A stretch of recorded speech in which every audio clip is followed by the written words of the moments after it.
ہم بہت سے واقعات کا مشاہدہ کرتے ہیں، جیسے برف کا پگھلنا، پانی کو گرم کرنے پر اس کا بھاپ میں تبدیل ہونا، مقناطیس کے قریب اگر ہم لوہے کی پینے یا لوہے کا برادہ لائے تو ان پینوں کا یا برادے کا مقناطیس سے چپکنا۔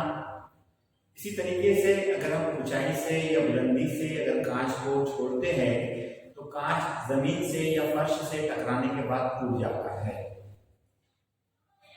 دیگر مثالوں میں اگر ہم دیکھیں تو آپ نے مشاہدہ کیا ہوگا کہ لوہے کو زنگ لگتا ہے، اسی طریقے سے دودھ دہی میں تبدیل ہوتا ہے، پھل پکتے ہیں، اور اگر ہم ہمارے کچن یا باورچی خانے کا مشاہدہ کریں تو باورچی خانے کی فرش پر اگر لیمو کا رس گرتا ہے تو اس میں تبدیلی واقع ہوتی ہے۔ ان مثالوں میں اگر ہم دیکھیں یا ان واقعات میں اگر ہم دیکھیں تو کچھ تبدیلیاں عارضی ہیں یا وقتی طور پر ہیں، جیسے برف کا پانی بننا، پانی سے واپس برف بنایا جا سکتا ہے، یا پانی کا بھاپ میں تبدیل ہونا، بھاپ سے واپس پانی بنایا جا سکتا ہے۔ دیگر دودھ سے دہی بننے پر دہی سے دودھ دوبارہ حاصل کرنا آسان نہیں ہے۔ اسی طریقے سے پھلوں کے پکنے کے بعد پھلوں کو دوبارہ کچا نہیں بنایا جا سکتا ہے۔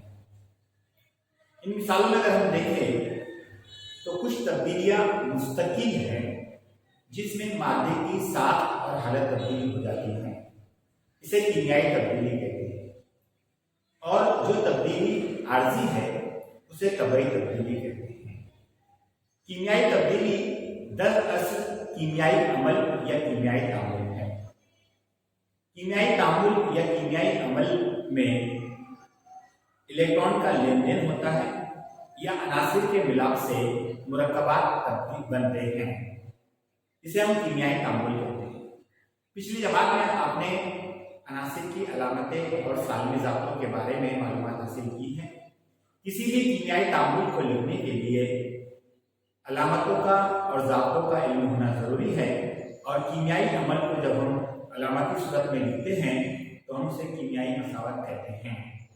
تو آئیے 10ویں جماعت کے سبق کیمیائی تعاملات اور مساواتیں، اس کی مزید معلومات یا تفصیلی معلومات ہم اس سبق میں حاصل کرنے جا رہے ہیں۔